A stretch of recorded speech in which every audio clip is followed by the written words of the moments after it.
Good day. Welcome to Seekers of Meaning, the podcast arm of Jewish Sacred Aging. I'm your host, Rabbi Richard Address, and we thank you very much for your time in joining us on this particular podcast. If you'd like to reach us for suggestions or comments, please feel free to email me, rabbiaddress@jewishsacredaging.com. One of the issues that keeps emerging, either directly in conversation in some of the workshops we do, or sort of like tangentially sneaking in the back ends of conversations, is the current debate on medical aid in dying, otherwise known as MAID, which is legal in my state, the state of New Jersey, and about 9 or 10 other jurisdictions in North America. And we wanted to explore some of this within our Jewish community. To cut to that chase right away, there's still tremendous differences of opinion about whether this is sanctioned halakhically, Jewishly. And even movements have created responsa, sort of like taking positions for and against or neutral in certain circumstances. And if you are concerned about this, let me get this out straight away. You should really be talking to your own individual rabbi for guidance and consultation on this, because it does vary from denomination. It varies within denominations, and obviously it varies from state to state. But we want to look at this issue, and to that, I'm very pleased to welcome two Seekers of Meaning today, Dr. Robin Plumer, who is a physician here in New Jersey, who is active in the medical aid and dying movement. So, Dr. Plumer, welcome to Seekers of Meaning. I'm very appreciative of your time. Thank you for joining us. How are you today? I'm good. It's a pleasure to be here. Thank you so much for inviting me. Well, let's cut to the heart of the matter right away as we begin to explore this. Tell me what medical aid in dying is. Right. So, medical aid in dying it's actually it's a law in New Jersey, and as you mentioned, in 10 other jurisdictions in the U.S. And basically, it says that for a person who is terminally ill, an adult over age 18, with a prognosis of less than 6 months and with full mental capacity, that they are permitted to ask a physician to write them a prescription for a medication that will shorten their suffering. And there's a procedure they have to go to. It's not instant. I can go into that a little bit later. But basically, it's about giving people control over themselves and their death in the situation where they have very little control, because most of the time they've been treated for a terminal disease prior to seeking medical aid in dying. So that's kind of the definition. What are the safeguards? Because I know a lot of the literature, especially in New Jersey, when this is being discussed in the legislature, the slippery slope. This is a slippery slope. People with disabilities. Suppose people just feel depressed in the context of this. Are they going to be able to do this? Walk me through some of these challenges that were raised and are still raised regarding this law. So first of all, most of the states in the U.S. have pretty similar laws with small variations. All of them require patients to be adult, to have terminal illness, and to have mental capacity. In the United States, none of the states permit someone to seek medical aid in dying based on a mental illness. Now, that's not always true in some other countries, but in the U.S., it's not a qualifying diagnosis. If someone has a mental illness that is under good control, they can still seek medical aid in dying, but the prescribing doctor has to be sure that that's not the reason that they're asking for aid in dying, and also be sure that that doesn't cloud their judgment in asking for it in the context of another illness. One of the groups called Compassion and Choice, which gets a lot of the legislative work done in the different states, they've done a lot of research on the disability community, and they have never shown, and it's now 20 years since Oregon started with this law, never shown that the disability community has been targeted, and very few people actually with chronic disabilities even seek medical aid in dying. So I think that's kind of been debunked to a large degree. One of the other challenges of this is this is physician-assisted suicide. We don't like that word. I know. Okay. I know. But that is a phrase that appears in the media. Yeah. And, in casual conversation around the water cooler or at the diner. Talk me through that. This is what this is, what it is not, etc. Yeah, so I think the word suicide is pretty triggering, and we really, in the medical aid and dying community, prefer to avoid that. And so, again, a lot of people have looked at this and talked about the distinction between aid and dying and suicide. So, to begin with, suicide primarily occurs in people who have a choice between living and dying. Okay, they don't have a terminal illness with a short prognosis. Often it's someone with either a chronic disease or possibly with a mental illness. Suicide is often done alone, the person is alone without people around them that they can trust. And for that reason, it's very traumatizing to family and to other people. And again, it's often done in the context of mental illness, and often it's a very violent way that they end their lives. Now, for medical aid and dying, it's meant to be a very thoughtful, considered, and legal process. I could just jump into the process a little bit for you. Please do. Yeah. People often think it takes a very, very long time to qualify. It doesn't take a very long time, but at the very minimum, it takes 16 days. So again, the laws are pretty similar in most of the states, but in New Jersey, the patient has to make a request to the prescribing or attending physician. And that's a series of questions that get asked. Do you understand your diagnosis? Do you understand that you have a prognosis of less than 6 months? This follows a full discussion of what medical aid and dying is about. And the prescriber has to be sure that the patient understands that. They are asked several times, do you know that you can change your mind at any time until ingestion? They have to be able to self-ingest the medication. And the control over when and whether they take it is entirely in the hands of the individual. The prescribing doctor has to ascertain that the patient fully understands this, that they're not being coerced by anyone else. There's a recommendation made for hospice always, which I think is a great idea, but is also part of the law. And they're also asked if they plan to notify their family members that this is the path that they want to pursue. So that's day one. That starts the clock on the process. 15 days later, the patient can make a second request, during which time the same questions are asked. Mental competency is assessed again. And on day 16, if all the other requirements are done, that's when the medication can become available. So it's, a little more than 2 weeks. Now, in that 2-week period, the patient has to also fill out what's called a written request, which is a New Jersey state form. They have to write in their diagnosis, it's sort of a checkoff form, but they fill in their diagnosis. Do they understand what MAID is? Have they told their family? Are they participating in hospice? And that gets witnessed by 2 people, only one of whom can be a family member. So that's one project that has to be done. And the second thing is a second doctor, known as consulting doctor, also has to see the patient and basically ask the same questions that the attending asked, again, assessing the patient for understanding and competency. So those are the pieces that have to happen. Now, on day 16, the prescription gets issued. That doesn't mean the patient gets the medicine. They don't have to. In some cases, there are people who are waiting for day 16 and they want to take it as soon as they can. But there are many people that just want to know it's available. And in that case, the prescription actually stays in the pharmacy until they're pretty close to setting a date. So some of the pitfalls are some people don't make it through the 16 days, right? Some people wait too late to talk to me. That's always really tragic. And there is a bill, I believe, in the legislature that's going to be heard in a few months to permit the doctor to ask for a waiver in cases where people might not make it through the 16 days, which I think is a great idea. And some other states have that right now.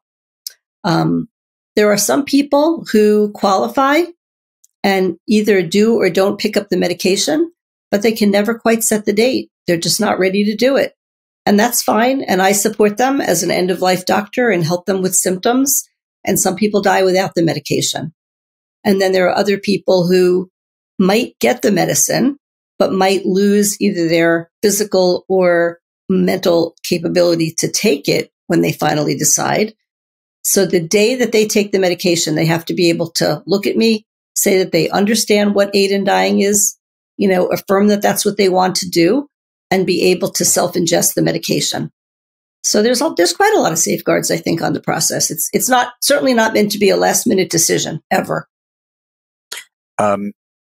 What drew you to become active in this?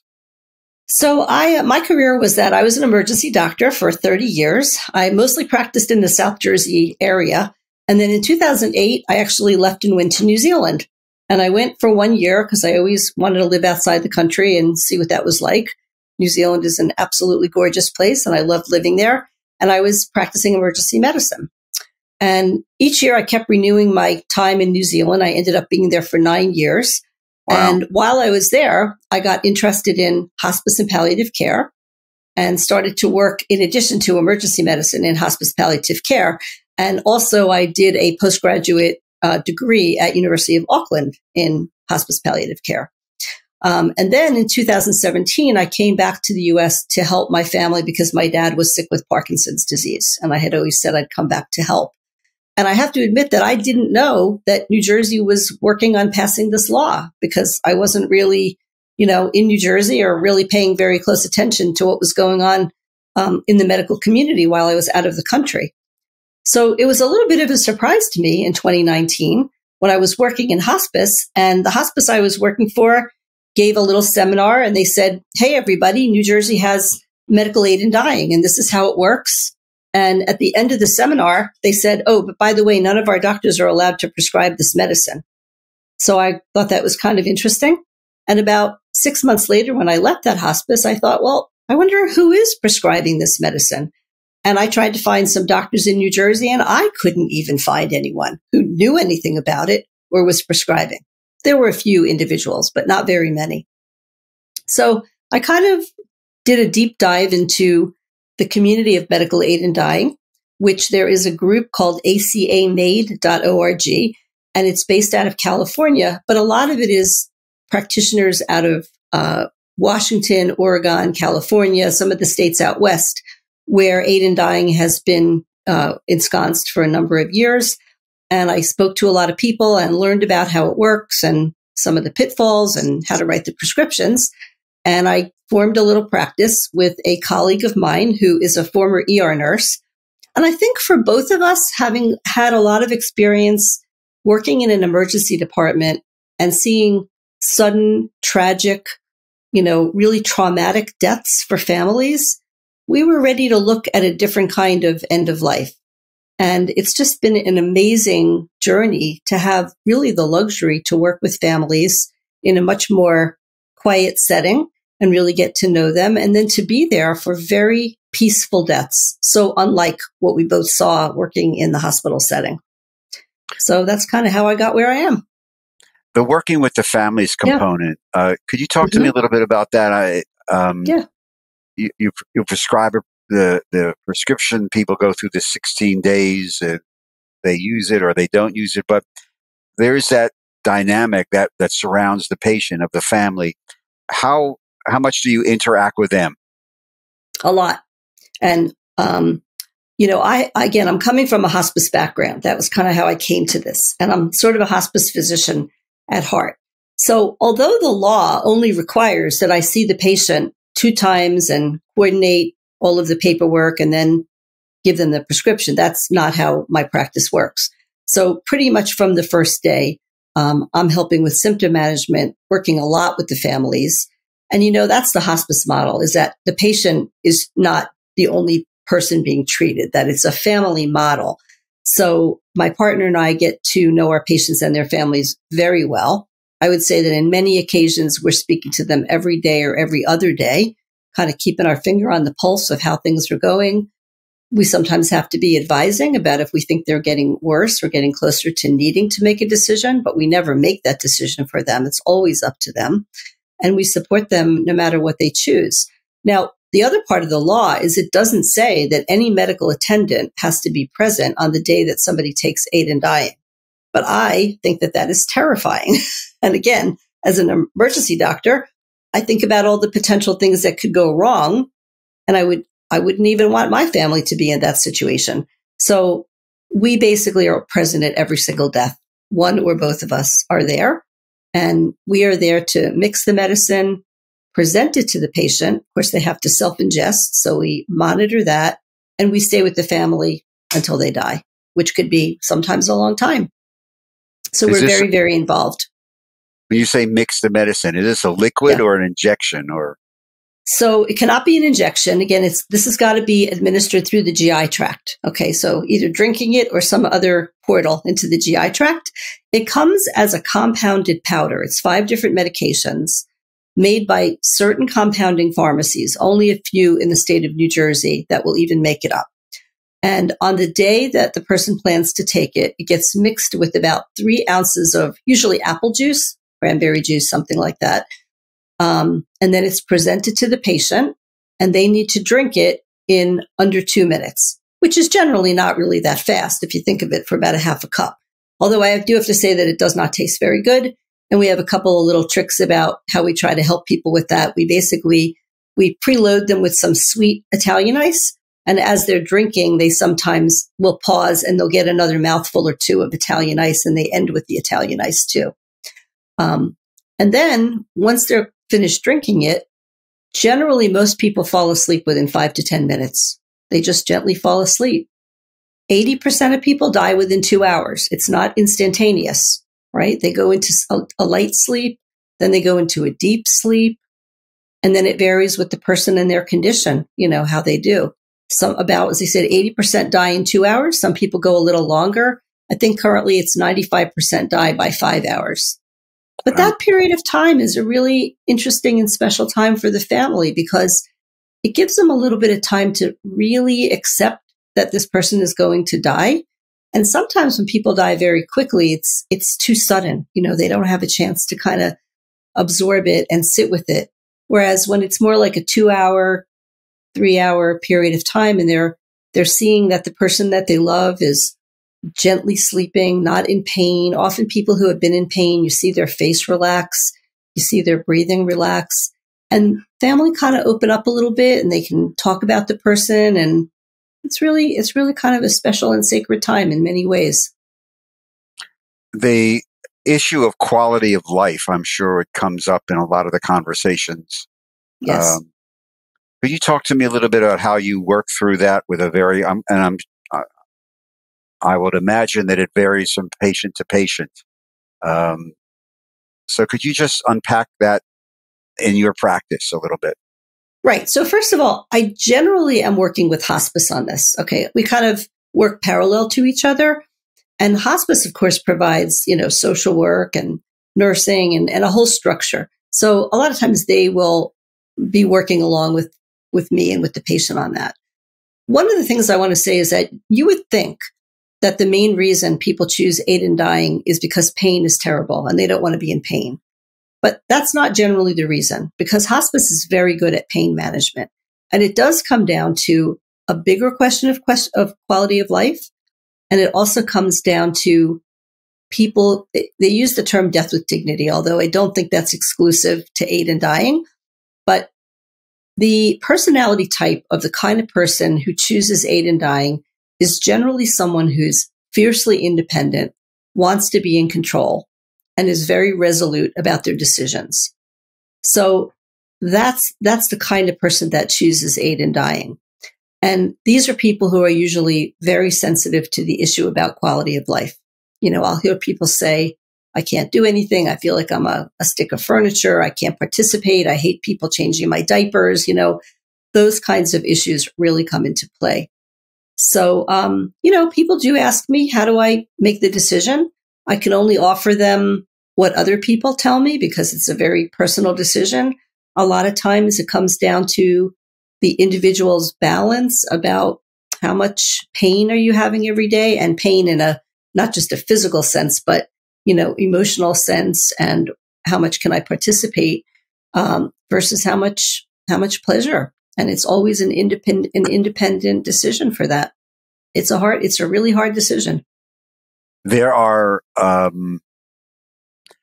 members of various religious communities who would argue that this is playing God and human beings do not have the right to do that, that this really belongs in a level of reality that's sacred or divine or whatever.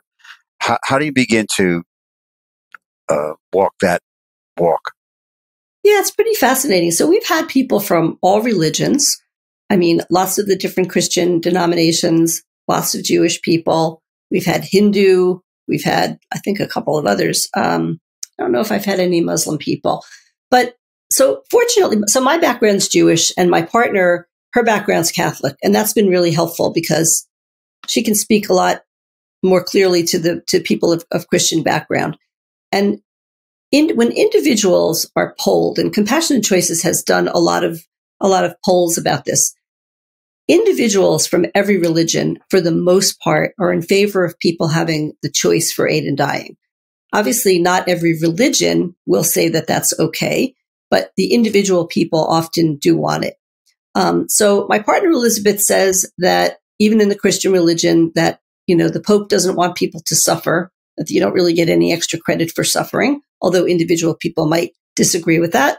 I find that for the most part, people of Jewish background seem to have a much easier time with making an individual decision. I have had just a few people with Orthodox background who have spoken to their own individual rabbis. And sometimes they're told, well, Judaism doesn't really support this, but if it was me, I'd do what you're doing. Right? So I think that individualism is kind of prized. But look, it does play in for a lot of people. We also have, again, because I work with hospice, hospices always have chaplains. Chaplains are meant to be non-denominational. I did have one upsetting incident where a patient went on hospice. She was not particularly religious. When I asked her if she was spiritual, she surprised her family by saying yes. And she asked to have the chaplain come. Well, the chaplain happened to be a priest, and he told her she was going to go to hell if she did this. Oh, fortunately, wow. Fortunately, she was a very strong person on her own, and she said, "Get out of my house." and she still chose aid in dying. So, one would hope that hospice chaplains would be pretty neutral about that and just try to support people spiritually. But I've learned to be a little bit careful about that. Have you run across, let's say, from either our tradition or other traditions, have you run across specific prayers that could be said, that have been said at the moment when one ingests the cocktail? So I usually say to the family in advance of the MAID day, or talk to the patient, how do you want this day to look? Like, they should sort of choreograph it a little bit. I've had people who want each family member or each one of their children to read maybe a little poem or a prayer. I've had other people who say, nah, I don't want any of that garbage. Just show up and I'm going to drink the medicine, right? Some people want music in the background. Some people want a slideshow. I did have one lady, she was really cute, and she asked to have, she had each of her children read a little poem to her. And then when she drank her medicine and started to fall asleep, she wanted Somewhere Over the Rainbow played in the background. And after she died, she wanted that switch to When the Saints Come Marching In. So sometimes you get a little more choreography. But again, a lot of the people I work with they're just so practical and so resolute that sometimes they don't want that. So there's not one particular thing that I could say. Now, one of the more interesting cases we actually had was a lady with Hindu origin, and her family really had a lot of requirements about what would happen with her. Which direction her head was going to face, and they had to put her on the floor and face her head to the north, and we weren't allowed to talk, and there was very loud music in the background that I actually found a little bit disconcerting. But, we try to bend to whatever the traditions and desires are of the patient and the family, because it's their day, Do you see medical aid in dying growing and becoming more legal? So I think it probably will. I mean, right now, it's a very, very tiny percentage of people. Now, other countries have aid in dying, and they have much more liberal laws. Canada, for example, has a much more liberal law. And I think I recently heard that 5 to 10% of deaths are with aid in dying, which I think is astoundingly large. I think in the US, it's less than 1%. One of the big things here is that people don't know it's available. One of the things that I do is a lot of education. And in fact, I'm often calling people's consulting doctor to talk to them about aid in dying. And I'd say more often than not, their doctors have never heard of it. I get responses like, what do you mean that's legal in New Jersey? Even though they're doctors in New Jersey. So Wow. I'm constantly explaining it. And I can't tell you how many families tell me it was so hard to find me. Mostly they get my name from hospice, but clearly it's not the kind of thing I could put up a billboard, right? Or have a Facebook ad. So it's a little under the radar, even though it's totally legal. And people have to work hard to find me. Let me ask you one question before we run out of time.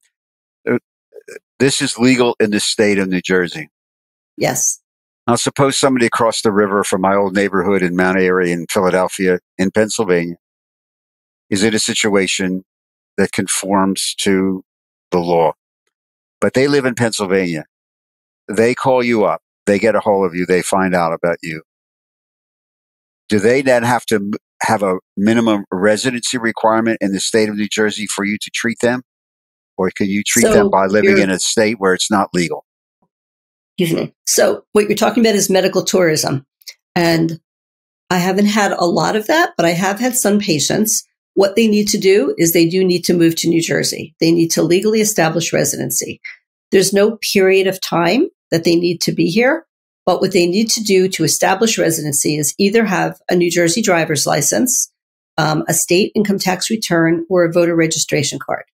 They also have to have an address. So that could be a friend or a relative that permits them to use the address. Or I have had a few people who have come here and rented apartments or condos or some kind of short-term rental. They must take the medication in New Jersey. They cannot come here, get the medicine, and go back to Pennsylvania, because if they do, anyone that helps them could be charged with homicide. Now, in my case, in my case, because I attend every death, I know that's not going to happen. But, if there were a doctor that were willing to just write a prescription and then just sort of hand it over, you don't really know what would happen, and they could get into big trouble for that. Also, the reporting would be a little tricky. And the surrounding states, we're in New Jersey. So yep. Delaware, Pennsylvania, New York, Connecticut, this law is still not on the books. Is that correct? Right. On the East Coast right now, you've got Maine, Vermont, and Washington, D.C., in addition to New Jersey. Right. New York and Pennsylvania are trying really hard to get a law passed. I believe Delaware is too. I think Pennsylvania is a really far away from it, long time from getting it.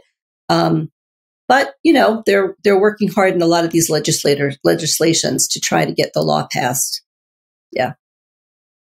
In conclusion, first of all, again, thank you very much. This is tough. It's tough and it hits people really in so many different ways on a very profound level. What's one piece of concluding advice that you would give to a family who perhaps has entered this 6-month tunnel and is overwhelmed and, heard about this? What's that best piece of advice you can give them? I think the best advice is to call me early. There's no reason to not call and get the information. And the way that I work my practice, I'll do a consultation and take a first request if I think the patient is eligible, and then confirm that later with medical records. There are people who will call and make a first request, which sets the timer, starts the clock, and then go no further. And that's fine. They're not obligated in any way to go any further. But when people wait too long to start the process, it can be really tragic because they can miss their window, the window of opportunity. And if somebody wanted to contact you, they just Google you? Well, it is a little hard. You have to know how to find me. So either my name or the name of my practice is Compassionate Endings NJ for New Jersey. That'll bring it up. But other than that, it's a little bit hard to find. So Compassionate Endings NJ. NJ. Yeah. And we wrote our website to be informational, not just for our own practice, but to explain a lot about what the eligibility is, what the process is, answer a lot of questions that people have. For example, the death certificate doesn't say anything about aid in dying. The only thing it records is the terminal illness. And it's also written into the law that no life insurance can be affected by that. You cannot be denied your life insurance. And I also want to just say that no insurance will pay for this, nor will they pay for the medication. It's also written into the law that it's outside of insurance. So it's private pay. Private pay. Yep. Well, that's yep. Very good information and necessary information to let people know. Mm-hmm. Dr. Robin Plumer, thank you very, very much for sharing this. It's tough stuff, but important stuff. Yeah. And thank I appreciate you for the opportunity. Yeah. Thanks so much. You just take care of yourself, stay safe, and stay healthy. And to you as well. Thanks. Thank you. And to all of you, thank you very, very much for joining us on today's edition of Seekers of Meaning, the podcast arm of Jewish Sacred Aging. Again, if you'd like to comment or suggest ideas or suggestions for other issues, rabbi address at jewishsacredaging.com. We appreciate your support very, very much. And if you'd like to help continue these podcasts and the programs of Jewish Sacred Aging, please go to the website, jewishsacredaging.com. Click on the donate button, and you can make a tax-free donation to help support us. So all of you, again, thank you. And a big shout out, as usual, to our producers, Steve Lubetkin and Lubetkin Media Companies in Cherry Hill, New Jersey, who hosts us and produces the show. Again, thank you for joining us. Until the next time and the next edition of Seekers of Meaning, stay safe, everybody. Stay healthy. Be kind to one another. Shalom.